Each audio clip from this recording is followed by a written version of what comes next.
What makes a hero? Is it the courage to reach extraordinary heights? Stephen Stiller gave the ultimate sacrifice to help others, which is something that these men do without even thinking. They run in when everyone else runs out. Is it the will to honor the heroes before us by following in their footsteps? So many men that day were doing this climb, wearing a lot more gear, a lot more weight, in terrible conditions, and they just did it. So on this day, we come together to climb. Each floor, reminding ourselves, what does it symbolize? What does it mean to be here? 2,226 steps. It's not just climbing stairs, it's giving back something. You know, it's being selfless. To the top of One World Trade Center. It's the little voice inside your head telling you you're doing this for those who can't. And honor the fallen heroes of September 11th and in the years since. Here's the 9/11.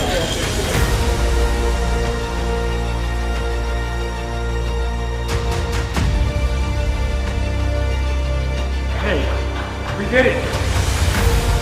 We are here, we are not going away, and we're going to run up those stairs in the glory of all those people. God bless you and God bless America. Now is our time to rise.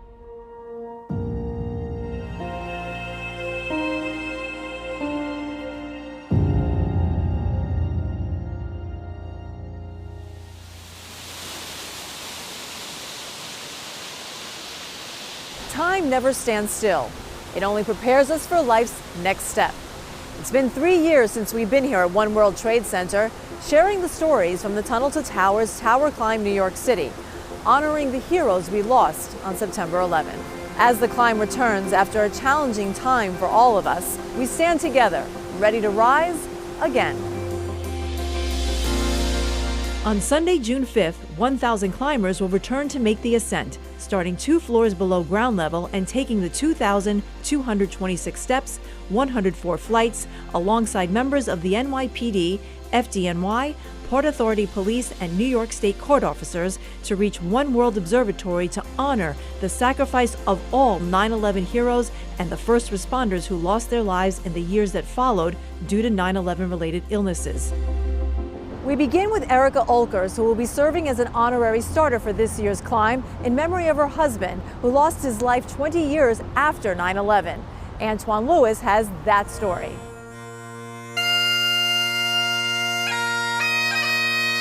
Thomas Ulkers was a firefighter with Ladder 44 in the Bronx, having joined the FDNY after several years with the NYPD. In the aftermath of September 11th, Tom Ulkers became a familiar presence at Ground Zero. He was there every day. I believe it was 16 hours a day, and he was there for about 5 weeks straight. At the same time, Erica herself was working in finance in Lower Manhattan. And in 2016, tests revealed she had contracted non-Hodgkin's lymphoma, a confirmed case of 9/11 related cancer. I got diagnosed, we caught it early, I did my treatments, and we went into remission. But in August of 2020, Tom started to not feel well, and although the entire world was in the middle of the COVID-19 pandemic, doctors would soon determine what Tom had was not coronavirus.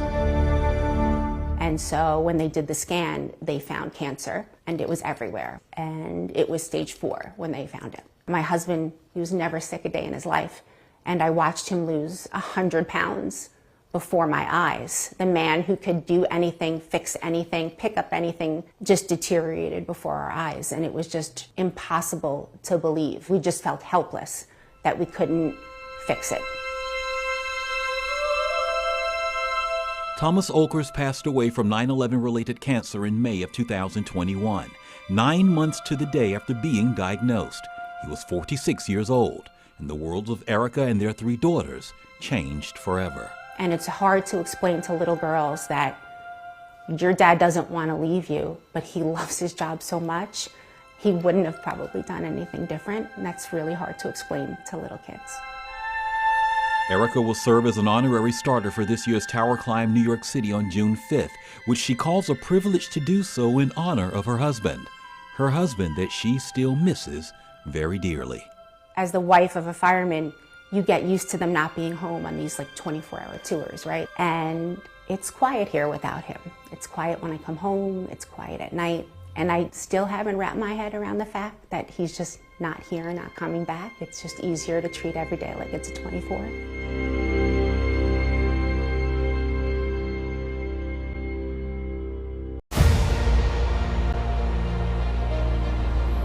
As Tower Climb New York City makes its return after being canceled the last 2 years, climbers are eager to make the journey once again. Jessica Formoso has more on the special meaning it has for two of them. Tommy Foley died on September 11th. Danny Foley was his brother, and he was a firefighter. And he went down to the pile, and he told his mother and his father, I'm going to stay there. I'm going to go back there every day. I'm bringing Tommy back. 11 days later, Danny found his brother's body in the rubble. But the family's tragedy didn't end on September 11, 2001. Danny would be diagnosed with pancreatic cancer years later. Danny Foley died just before the pandemic. Danny and Tommy's father also died of a 9/11 cancer. It's stories like the Foleys that are so ever present for Shelley Sunstein. I'm Shelley Sunstein. The rock and roll radio host made this t-shirt with prayer cards. Some of them are people we lost that day. Most of these cards are people we lost after. An advocate for the 9/11 community, Sunstein has made it her mission to tell the stories of the fallen heroes. I say this to first responders and everyone in the 9/11 community. As long as I have a mic, I've got your back. But it's not just the mic she uses. Since 2015, the radio personality has participated in the annual Tunnel to Towers Foundation Tower Climb. On June 5th, Shelley will be ready to climb 104 stories to the top of One World Trade Center with her t-shirt on once again after the event was canceled the last 2 years due to the pandemic. Also returning to the climb is U.S. Marine Corps veteran Rob Jones. It's just a way for me to give back to these organizations that have done so much for us veterans, and then also continue to challenge myself. A double amputee, Rob lost both of his legs while serving in Afghanistan, but it hasn't stopped him. He continues to inspire us all with his acts of determination and strength. I had a mission of just, showing what's possible for people in the wake of a tragedy, both for veterans and for civilians, everybody. It is why every step taken is with a purpose. It's in honor of close to 3,000 people we lost that day. But what most people don't realize is we have actually lost more people to 9/11 illnesses than we lost on September 11th. It is so inspiring, and what a sense of community. It's just a beautiful day. It's beautiful. This event would not be possible without the Tunnel to Towers Foundation. This past September, Chairman and CEO Frank Siller made a symbolic journey walking from Washington, D.C. and ending right here at Ladder Company 10 in Lower Manhattan. Chris Welch tells us how it commemorated the 20th anniversary of 9/11 while representing the enormous steps the foundation has taken in the last 20 years. I personally wanted to take on a journey that would mean something. Frank Siller is talking about the 537 miles he walked ahead of last year's 20th anniversary of 9/11, from the nation's capital to Shanksville, Pennsylvania, before ending up in Lower Manhattan. It had to have real meaning. But he could just as easily be talking about the journey of the nonprofit he started in his brother's honor, the Tunnel to Towers Foundation. Named after firefighter Stephen Siller's final act of bravery when he ran with 60 pounds of gear through the Brooklyn Battery Tunnel, then toward the towers. He never returned. Our first mission was to make sure that we honor the sacrifice and never forget. We found out along the way that you do that best by doing good. Nationwide, they've built more than 100 so-called smart homes, specifically designed with features like wider hallways, automatic doors, and cabinets and counters that can be raised and lowered, all to meet the needs of catastrophically injured service members and first responders. Another hallmark of the organization, they've paid off the mortgages of hundreds of families of fallen veterans and of first responders who've died of 9/11 related illnesses. We are going to pay off your mortgage. You're never going to have to worry about your mortgage again. And this year, they're expanding further with an effort to eradicate homelessness among veterans, something Siller hopes could assist as many as 40,000 former service members living in the streets. No doubt, a tall order. But we want that responsibility. We honor it, we respect it, and we are going to continue doing the work that we do. A journey that continues, one step at a time. Next, one woman's trauma from September 11th and the police captain who helped her overcome the past and move forward. Stay tuned. Now to the story of a woman struggling to overcome the memories of September 11th and the New Jersey police captain who helped her gain the courage to move forward. Arthur Chian tells us how the climb to One World Observatory created the unlikely but special bond. Shayna O'Keefe recalls the morning of September 11th, 2001, as if it were yesterday.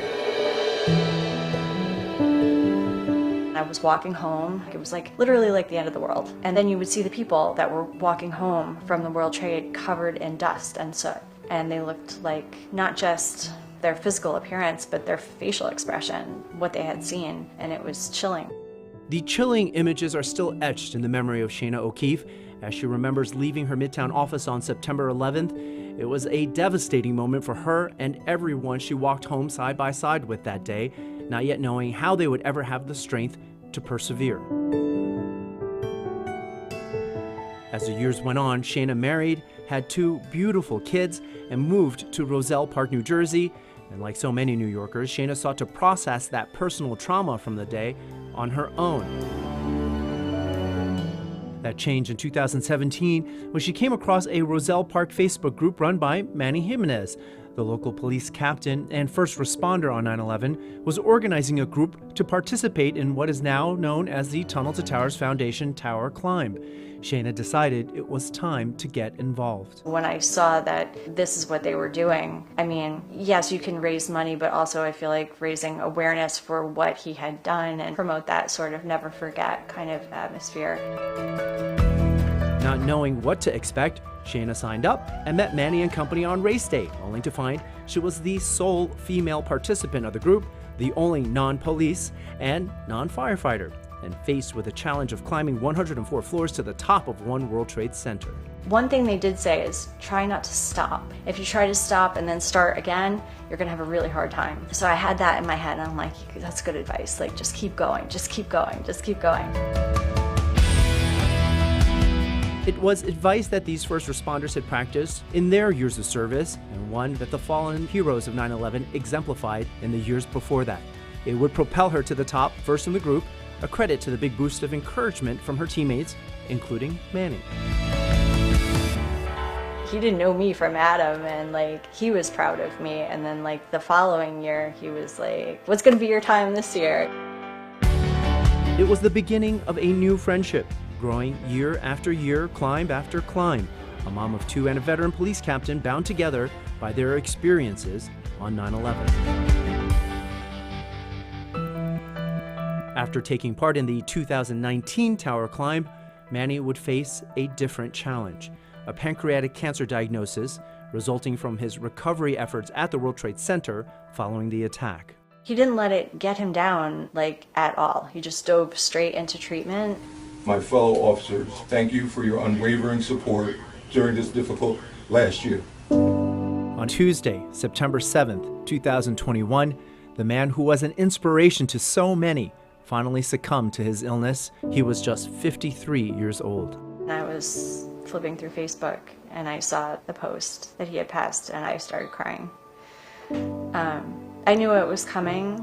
It's just sad to lose somebody with that sort of strength of character.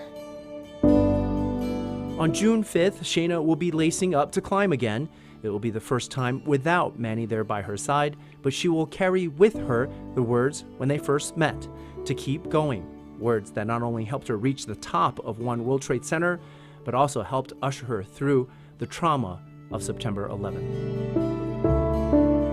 I think it's really just like good advice for life. You know, no matter what obstacles are thrown in your path, you just have to keep going. Hold up!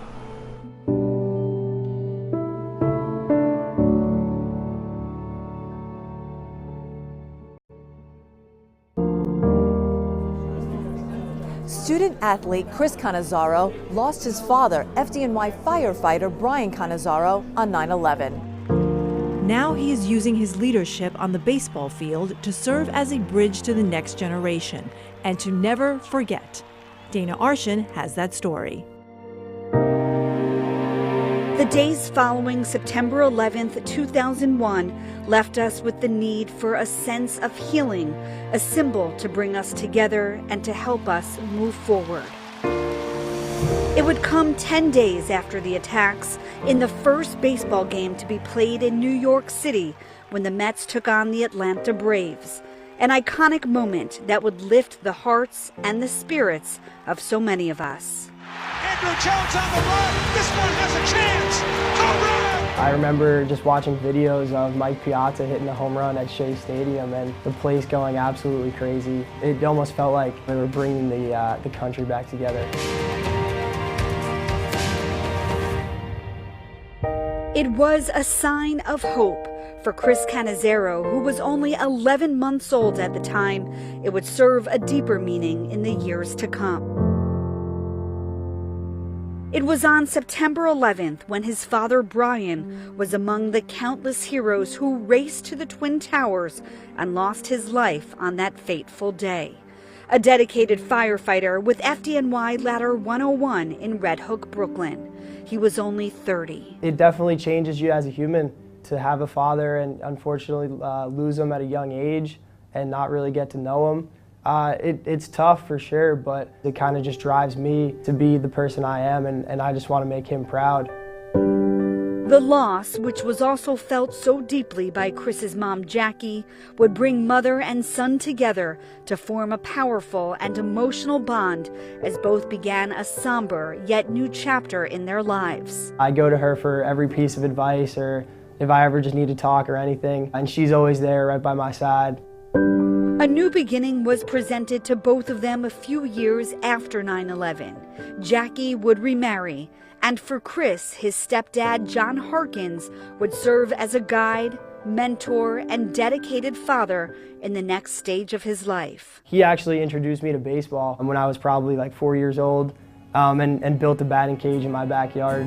Baseball would eventually be among the driving forces in Chris's life. A Staten Island native, Chris is now a D1 college baseball player for Bucknell University in Pennsylvania, which is where he spoke to us via satellite. As co-captain of his team, he led the prestigious College Patriot League in batting average last year. Despite the extensive recognition he gets for his athleticism, Chris never loses sight of where he came from. The left fielder makes sure his father's initials BC, the words "never forget," and the date of Brian's death are always scrawled across his cleats and baseball caps.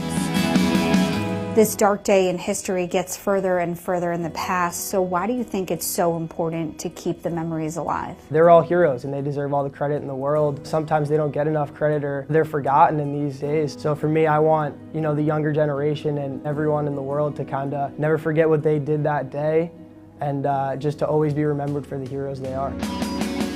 Chris is now a student-athlete brand ambassador for the Tunnel to Towers Foundation.